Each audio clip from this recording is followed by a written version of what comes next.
প্রচুর লোক সিনেমা দেখেছে, যেটা আমি অন্য বছর দেখি না। এই 'হাওয়া' ছবিটা আগে সমস্ত ছবি, ভালো ছবি ডাবিং করতে বা কালার কারেকশন করতে, ইভেন এডিট করতে তারা ইন্ডিয়াতে যেত, কলকাতায় যেত, চেন্নাই যেত।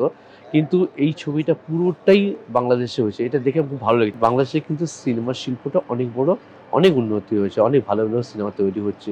আমি বেসিক্যালি এদের জন্য কিউরেটিং করি ঢাকা ফেস্টিভ্যালে। এখানকার লোকজন ভীষণ ভালো লাগে এবং ভলান্টিয়ার্স, অ্যাসোসিয়েশন এবং সমস্ত লোক যারা অ্যাসোসিয়েট আছে ফেস্টিভ্যালের সঙ্গে, তাদের সঙ্গে আমার ভীষণ একটা ভালো সম্পর্ক, আত্মীয়তা তৈরি হয়েছে। সেই জন্যে মানে কলকাতা থেকে ছুটে আসা এবং এদের সঙ্গে সমস্ত ফেস্টিভ্যালটি কোঅর্ডিনেট করা, গেস্ট কোঅর্ডিনেট করা, কিউরেটিং করা, সেটা থাকি।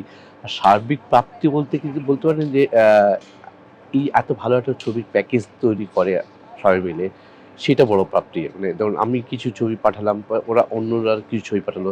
সব মিলে একটা আমি ছবি যে এক্সচেঞ্জ করতে পারি, তার সঙ্গে ভালো ছবি দেখার সুযোগ থাকে। দেশ-বিদেশের কালচার, ছবির টেকনিক কে কোথায় আছে, aesthetical কে কোথায় আছে, সেটার সঙ্গে এই এক্সচেঞ্জ পাওনাটা সবচেয়ে বড় পাওনা হচ্ছে, এটা আমার ব্যক্তিগত পাওনা। সেকেন্ড পাওনা হচ্ছে যে ছবির এই ফেস্টিভ্যালটাকে কেন্দ্র করে যে এটা উৎসব তৈরি হয়।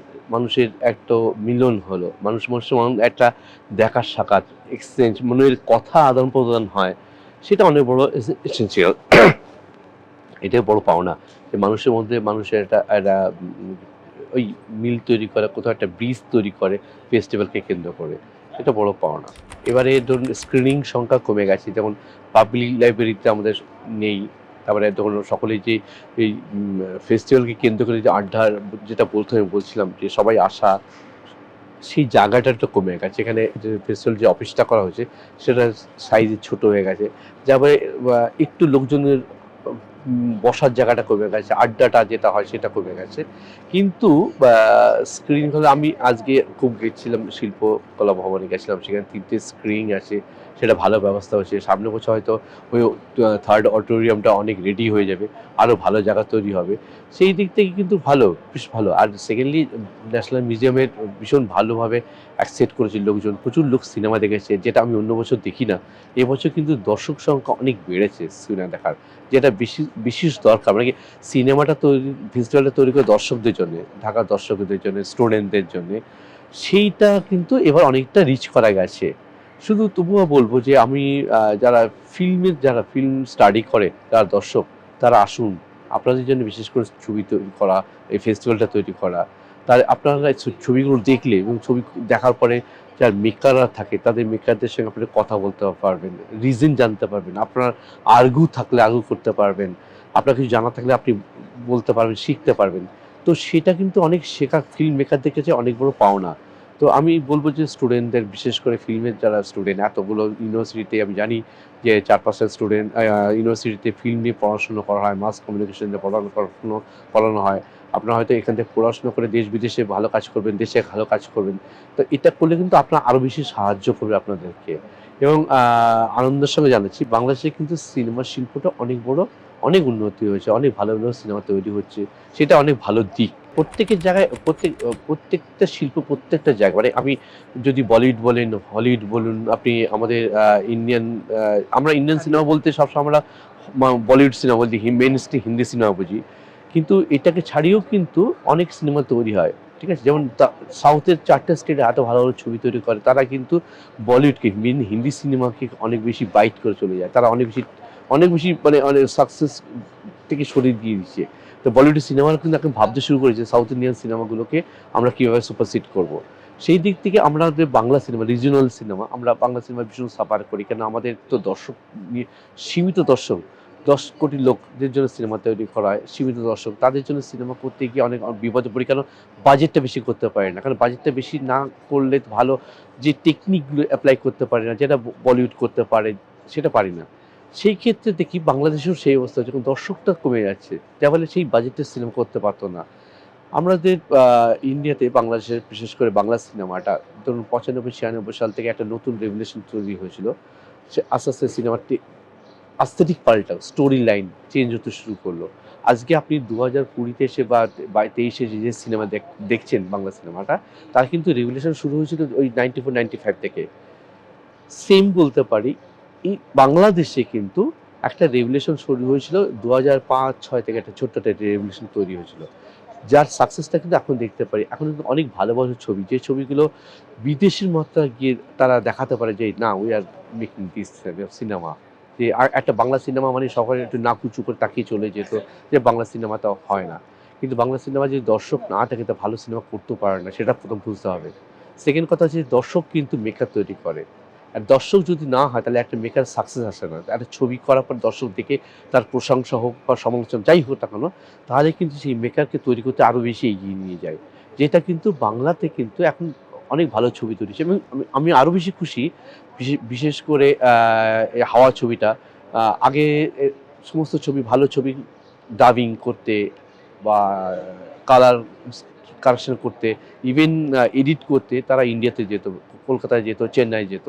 কিন্তু এই ছবিটা পুরোটাই বাংলাদেশে হয়েছে। এটা দেখে খুব ভালো লেগেছে এবং বেশ একটা রিচ ছবি তৈরি করতে পেরেছে। তাহলে কি যে বাংলাদেশে কিন্তু সেই সাকসেসটা দেখিয়ে দিয়েছে। শুধু আবারও বলছি, দর্শক যদি ছবি দেখে তাহলে কিন্তু এই ধরনের ছবি আরও তৈরি হবে। কেন সবশেষে কিন্তু একটা বাণিজ্যিক একটা ব্যাপার থাকে। যতই বলি না কেন বাণিজ্যিকভাবে, কেন যে টাকাটা ইনভেস্ট করছে প্রোডিউসার, সবশেষ টাকা একটা প্রোডিউসার যে টাকাটা ইনভেস্ট করে, সে প্রফিট না করলেও তার টাকাটা মার্কেট থেকে রিটার্ন করাটা ভীষণ এসেনশিয়াল। নাহলে সে পরবর্তীকালে ছবিতে ইনভেস্ট করতে পারবে না। তাই ছবিটা না দেখলে কিন্তু টাকাটাও আসবে না, শিল্পটা নষ্ট হয়ে যাবে। আমি আমি আমি আমি আমি আগেও বলেছি যে এটা যদি কন্টিনিউ হয়, যদি ছবি দেখার ট্রেন্ডটা চলে যায়, তাহলে বাংলা সিনেমা সেই ডাইনোসরের যুগে চলে যাবে আরকি। সেইটা একটা শিল্প, একটা কলা, একটা ডিফারেন্ট জিনিস কিন্তু হারিয়ে যাবে আরকি। বাংলার বাংলার সবচেয়ে বেশি আমি মনে করি বুদ্ধিজীবী বলতে বাঙালি মানে বুদ্ধিজীবী বলে সবসময়। সারা পৃথিবীতে বাঙালিকে বুদ্ধিজীবী বলে। বাংলার কালচার আছে নিজস্ব, একটা রিচ কালচার আছে, তার সাহিত্য আছে। যে এত বড় সাহিত্য বোধহয় কোথাও হয় না। গান বাজনা আছে, এত গান চর্চা বোধহয় পৃথিবীতে অন্য কোথাও হয় না, এত লার্জ স্কেলে হয়। তো সেই ক্ষেত্রে দর্শকেরও দায়িত্ব আছে সেই কালচারটাকে টিকিয়ে রাখা, সেই কালচারটাকে এগিয়ে নিয়ে যাওয়া। সবসময় শুধু আমরা সমালোচনা করব যে আমাদের বাংলায় কিছু হয় না, বাংলায় ভালো ছবি হয় না, ভালো গান হয় না। তার পিছনে কিন্তু দায়ী অনেকটাই কিন্তু দর্শক আমরা নিজেরা। আমরা যদি দর্শকরা যদি ভালো না হয়, আমাদের ওই প্র্যাকটিসটা না করি, ভালো কিছু পাওয়ার, ভালো কিছু দেখার প্র্যাকটিস না থাকলে তাহলে কিন্তু তৈরি হবে না। কেন সবশেষে সবকিছুর পিছনে কিন্তু মনিটারি একটা ফ্যাক্টর থাকে। যতই বলি না কেন আমরা বাংলা সিনেমা করি, আমরা অনেক কষ্ট করে করি। ভালো সিনেমা কিন্তু করতে গেলে পয়সা লাগে এবং সেই পয়সাটা যদি রিটার্ন না আসে তাহলে কিন্তু কেউ ইনভেস্ট করবে না।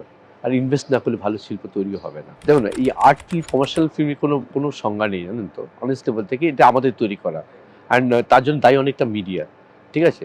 আর্ট ফিল্ম তার আর্ট আর কমার্শিয়াল কি আছে?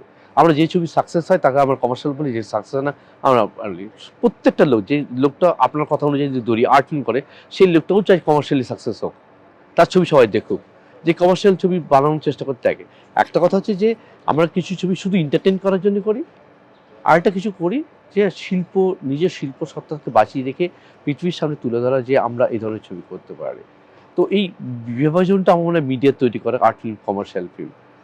তবে এখন নতুন একটা ট্রেন্ড এসছে, সবাই মিলে বুঝেছে। হয়তো মেকাররা বুঝতে শিখেছে, প্রোডিউসাররা বুঝতে পারছে। আল্টিমেট দিনের শেষে কিন্তু প্রোডিউসারের অনেক সে থাকে, কারণ তার টাকা থাকে।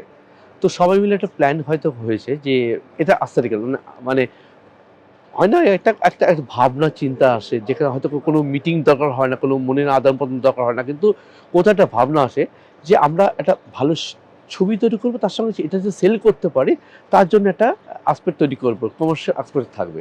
সেই জন্য আমরা কিছুটা ওই চলে এসেছি, কিছুটা আর্ট থেকে চলে এসেছি, আপনাদের কথা অনুযায়ী আর্ট থেকে চলে এসেছি, এসে একটা ছবি তৈরি করার চেষ্টা করছি যেখানে ছবি ঘরে, ঘরে পৌঁছাতে পারি।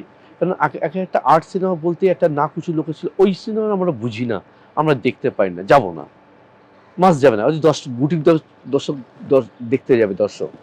তো এইটা করে আমাদের মিডিয়াও অনেকটা বসে দায়ী, আবারও বলছি আমি, আমার শুনতে খুব খারাপ লাগলো দায়ী, যে তার আগে একটা তকমা লাগিয়ে দেয়, এটা আর্ট ছবি। লোককে বলে দেওয়া যায় না, তুমি যেও না। এটা তোমার জন্য নয়। প্রত্যেকটা ছবি সবার জন্য। আর দর্শককে বোকা ভাবার কোনো কারণ নেই। আপনি যদি ভাবেন গ্রামের গঞ্জের যে লোকটা, সেই লোকটাও কিন্তু ভালো জানে। আর আজকে ইন্টারনেটের দুনিয়াতে থেকে প্রত্যেকটা ছবি প্রত্যেকেই দেখতে পায় এবং তার খুঁটিনাটি আমি যখন ছোটবেলায় ছবি দেখেছি, আমি হার্ডলি মনে রাখতাম ডিরেক্টরের নামটা কি, হার্ডলি মনে রাখতাম। কিন্তু আজ ইন্টারনেটের যুগে কিন্তু তারা কে স্ক্রিপ্ট রাইটার নাম, কে স্টোরি রাইটার, কে একজন ক্যামেরাম্যান তার নাম, সিনেমার নাম মনে রাখতে পারে। কারণ তারা ওটা দেখে, জাজ করে তারপর সিনেমা দেখতে যায়। আজকাল রেটিং তৈরি করে দেয়। আর রেটিং যে লোকটা তৈরি করে সে তো তার নিজের আসপেক্টে তৈরি করে। একটা লোকের নিজস্ব ভাবনা। একটা ছবি কেউ কখনো রেটিং দিতে পারে না। কেন? যে লোকটা দেখেছে সেটা তার নিজস্ব ভাবনা। অন্যের ভাবনার সাথে তার প্রভাবিত করতে পারে না। কিন্তু এই রেটিংটা দেওয়ার জন্য এটা কেউ ভাবে না যে আমি ছবিটাকে আগেই পোস্টমর্টমে পাঠিয়ে দিলাম। ছবিটা দেখলো না, তাকে পোস্টমর্টম তৈরি হয়ে গেল। আর একটা লোক যদি দেখে জাজ না করতে পারে, সে নিজে জাজ করবে ভালো লাগলো কি লাগলো না। কারো হয়তো কমার্শিয়াল একটা ছবি অনেক তার নাচ গান দেখতে ভালো লাগে। কারো ভালো লাগলে আমি সিরিয়াস মুভি দেখবো। আজকে এই স্ট্রাগল দুনিয়াতে লোকে সাস্টেন করতে এত বেশি কষ্ট হয়। তার মানিটারি এত প্রবলেম, কাজকর্ম এত প্রবলেম, তার ব্যক্তিগত জীবনে এত প্রবলেম।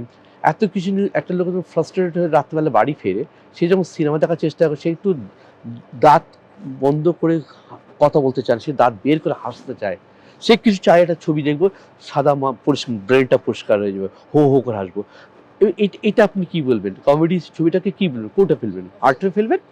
না আপনি ইসে ফেলবেন, কমার্শিয়াল ফেলবেন? আমি কয়েকটা ছবি আমার ক্ষেত্রে উদাহরণ দিতে পারি। আজকে যদি 'সাড়ে ৭৪'টার ছবির নাম আপনি হয়তো শুনে থাকবেন, বা 'আশিতে আশিও না' এই ধরনের ছবি যেগুলো আপনি শুনবেন, সেই ছবিগুলোর কথা ভাবুন তো, কমার্শিয়ালি কত হিট। একটা ভীষণ একটা ফানি ছবি, কমেডি ছবি করেছে। যেখানে উত্তম কর, সুচিত্রা সেন ছিল। তাদেরকেও কেউ দেখেনি। তারা জহর রায়, ভানু বন্দ্যোপাধ্যায়কে মনে রেখে দিয়েছে। তো আপনি তো এই ভাগগুলো আমার মনে হয় যারা মিডিয়াদেরও দায়িত্ব নেওয়া উচিত শিল্পটাকে বাঁচানোর জন্যে, যে আগের থেকে প্লিজ তকমা লাগিয়ে দেবেন না। এটা আর্ট ছবি, এটা কমার্শিয়াল ছবি, এটা প্যারালাল ছবি। লাগাবেন না। দর্শককে বুঝে নিন, দর্শক ঠিক করবে কোনটা আর্ট, কোনটা ফিল্ম। তবে আবারও বলব, ছবি হওয়া ভীষণ দরকার। যে যেমন ঘরানার ছবি করে তাকে সেই ধরনের করতে হবে। কারণ আমি এক ঘরানার ছবি পছন্দ করি। অন্যজন অন্যরকম। আমি যদি সত্যজিৎ রায়কে যদি বলতাম কোনোদিন যে 'থ্রি ইডিয়টস'ের মতো ছবি করতে, হয়তো সে পারতেন না। ওই নাচটা উনি পারতেন না, কম্পোজ করতে পারতেন না। আবার উনি যেটা করেছেন সেটা কিন্তু কেউ কোনদিন পারবে না। তো যে যেমন ঘরানার ছবি করে তাকে সেরকম ছবি করতে দিন। আর আমি মিডিয়াকে শুধু রিকোয়েস্ট করব, আপনারা প্লিজ তকমা লাগাবেন না, কোনো রেটিং করবেন না। ছবিটা হতে দিন। সবাই দর্শক নিজে দেখুক, নিয়ে তারাই বিচার করুক ছবিটা কেমন। সংবাদ, ফিচার ও অনুষ্ঠানের জন্য ভিজিট করুন সংবাদ প্রকাশের ওয়েবসাইট এবং যুক্ত থাকুন ফেসবুক পেজ ও ইউটিউব চ্যানেলের সঙ্গে।